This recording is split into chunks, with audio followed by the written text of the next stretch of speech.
All right, today Deliandro and I are going to be doing some crown molding in the dining room.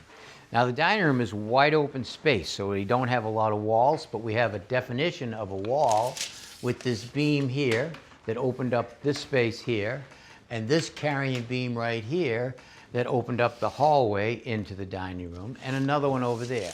So in essence, we have 3 short walls and a long wall that we're going to crown molding detail in there. And to do that, we've got 4 pieces of crown molding to do that room. All right, Deliandro, you got things ready, right? Everything's ready, Tom. I think you got it stained up first, which is always nice. I like to paint it or stain it first. Saves a lot of aggravation. Exactly, yeah. All right, so how do you want to get started? So my plan would be like we'll cut like to length, and then we're gonna copy around the corners and work our way around the entire room. All right, so when you're doing crown molding in a room, the miters have to come together in a corner like that. But when you're working on an old house, the corners aren't always 90 degrees, so you have to figure out and bisect the angles. So instead of doing 2 miters or 1 on each piece, we're going to do a square cut like this that's going to go square and tight to that corner. On the other piece, we're going to do an inside miter, but remove all of the wood in the back, creating a cope cut.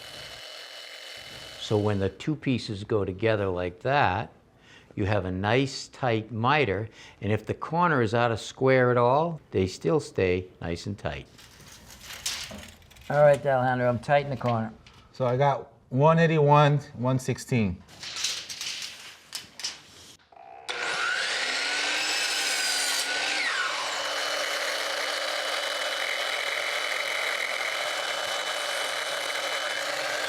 All right, so now what I've done here is I've put this piece here in the corner with a square cut that will represent this piece that's going to come across the wall.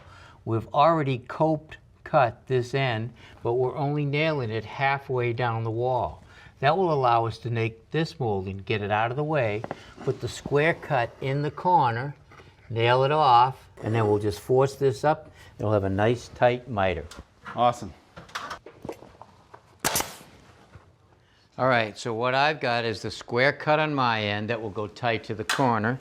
Deliandro's got the coped end down there that will miter right tight into that corner. Now that puts tension on the length. When I push it in tight, the molding should go tight to the corner. How's that? It's beautiful.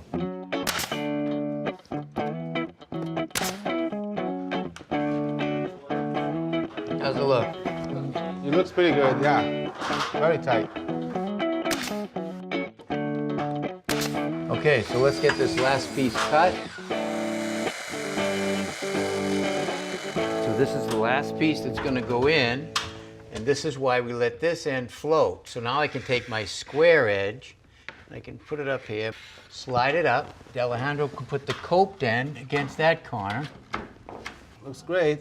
Okay, and I'll put tension on it, and that'll tighten up the corner. All right, looks good? Looks great. Oh, look at that, huh? New crown molding, made to look old, matches the windows. That looks terrific. Yeah, a little crown molding makes a big difference. It's a final touch.